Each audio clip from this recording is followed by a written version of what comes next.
महादेव की नगरी बनारस एजुकेशन में स्वागत है। आज देखिए क्लास 10th यूपी बोर्ड का जो है निर्देशांक ज्यामिति चैप्टर शुरू करूंगा और जो है यूपी बोर्ड का क्लास 10 का जो है 22 फरवरी से जो है एग्ज़ाम शुरू हो रहा है। अगर जिनका जो है मैथ्स का है तो वो ज़रूर करके ये सारा वीडियो देखिएगा। आपको जो है फार्मूला से रिलेटेड एक भी क्वेश्चन नहीं छूटेगा। अगर आपको फार्मूला अच्छे से याद रहेगा, कंसेप्ट याद रहेगा, तो आप जो है सवाल को आसानी वे से आप क्वेश्चन को सॉल्व कर सकते हैं। चलिए शुरू करते हैं। आज जो है बस फार्मूला बेस पे बताएंगे, उसके बाद सवाल कराएंगे। ओके, चलिए शुरू करते हैं। कह रहा है निर्देशांक ज्यामिति की परिभाषा बताइए। निर्देशांक ज्यामिति गणित की वह महत्वपूर्ण शाखा है जिसमें समतल आकृति पर बने बिंदुओं की स्थिति को दो शाखाओं को जोड़े के रूप में परिभाषित किया है। संख्याओं के जोड़े से बने बिंदु की स्थिति को बिंदु निर्देशांक कहते हैं। ओके दोस्तों, अब ध्यान समझिएगा। दूसरे शब्दों में अगर कहा जाए, ज्यामितीय शाखाओं का वह समूह है जहां निर्देशांक का उपयोग करके एक बिंदु की स्थिति को परिभाषित किया जाता है, वह निर्देशांक ज्यामिति कहलाता है। अब ध्यान समझिएगा, ये जो है x अक्ष है, y अक्ष है। कहने का मतलब ये x अक्ष है, ये x अक्ष है, ये y अक्ष है, ये y डैश अक्ष है। ध्यान समझिएगा। प्रथम जो है चतुर्थांश में क्या होता है, हमेशा पॉजिटिव रहता है। ये हमेशा ऑलवेज पॉजिटिव रहेगा। और इसमें जो है पहला नेगेटिव रहता है, दूसरा पॉजिटिव होता है। इसमें क्या होता है, दोनों जो है नेगेटिव रहेगा। और चतुर्थांश में पहला पॉजिटिव रहेगा और जो है इसके बाद माइनस रहेगा। ध्यान समझिएगा। कहने का मतलब निर्देशांक ज्यामिति का प्रयोग किसी दो बिंदुओं के बीच की दूरी, केंद्र से दूरी, बिंदुओं का विभाजन आदि करने के लिए किया जाता है। निर्देशांक ज्यामिति के जो है चतुर्थांश के बारे में बताया, ये तो आपको पता ही होगा। आगे देखिए क्या होगा था। चतुर्थांश का चिन्ह आप कैसे रिलेट कर सकते हैं। प्रथम पाद यानी प्रथम चरण में क्या होता है, दोनों पॉजिटिव होता है। द्वितीय चरण में एक माइनस होता है, दूसरा नेगेटिव होता है। तृतीय चरण में दोनों माइनस होता है। चतुर्थ पाद में जो है प्लस पहला होता है, दूसरा माइनस होता है। आगे देखिए, अगर कहेगा यक्स डैश का अक्ष का धन भाग क्या होता है, पहला पॉजिटिव होगा, दूसरा जीरो होगा। इसी प्रकार से कहेगा यक्स अक्ष का ऋण भाग होगा, पहला माइनस होगा, दूसरा जीरो होगा। इसी प्रकार से वाई अक्ष का धन जो है अक्ष का धन भाग कहेगा, पहला जीरो होगा, दूसरा प्लस होगा। इसी प्रकार से चौथा कहेगा वाई अक्ष का जो है ऋण भाग, पहला जीरो होगा, दूसरा माइनस होगा। अगर समझिए मूल बिंदु कहेगा तो आपका मूल बिंदु जीरो होता है। इसको इंग्लिश में ओरिजिन बोला जाता है।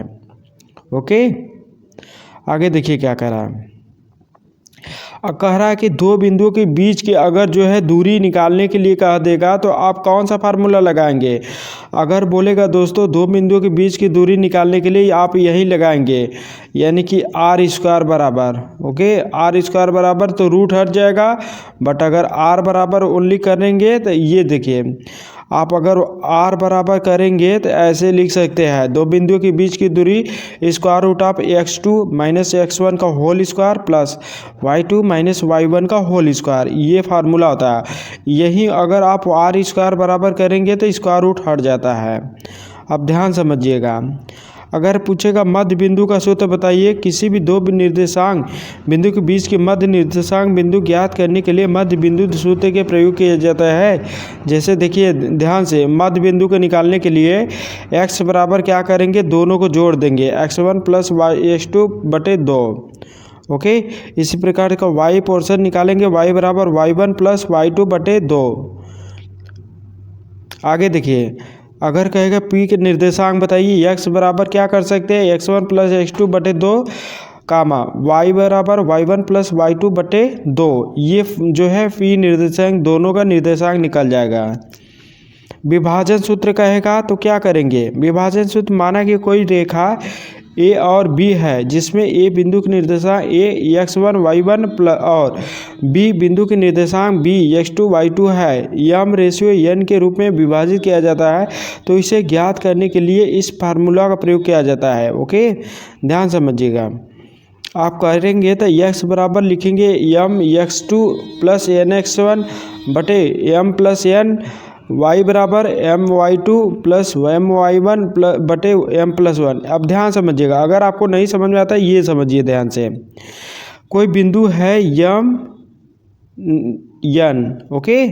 आप यहाँ पे होगा x3, यहाँ पे होगा, सॉरी ध्यान समझिएगा, ऐसे कोई बिंदु ए से ले लीजिए, ऐसे आप ले लीजिए, इसको a है, इसको b है, इसको m रेशियो n में बांटेगा, ये x1 है, ये y1 है, ये x2 है, ये y2 है। ओके दोस्तों, अब जो है m यानी कि ये x कामा y है, अगर आप इस प्रकार से निकालेंगे तो x बराबर होगा mx2 प्लस nx1 बटे m+n। इसी प्रकार से y बराबर लिखेंगे my2 प्लस my1 बटे m+1।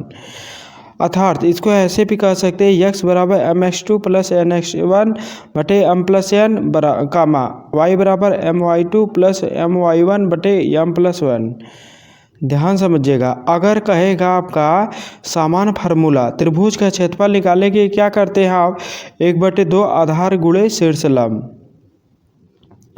और ध्यान समझिए, अगर त्रिभुज ABC का क्षेत्रफल निकालने के लिए कह देगा, फार्मूला होता है 1/2, इसको डेल भी बोलते हैं, 1/2 कोष्टक में x1 कोष्टक में y2 minus y3 plus x2 कोष्टक में y3 minus y1 plus x3 कोष्टक में y1 माइनस y2। ये फार्मूला होता है, ये मोस्ट इम्पॉर्टेंट है, आपको ये याद करना ही होगा चाहे कुछ भी हो जाएगा। ओके, आज के दिन इतना ही जो है, देखिए फार्मूला जितना है मैंने सारा बता दिया हूँ। आपको क्लास कैसा लगा? Thanks for watching video.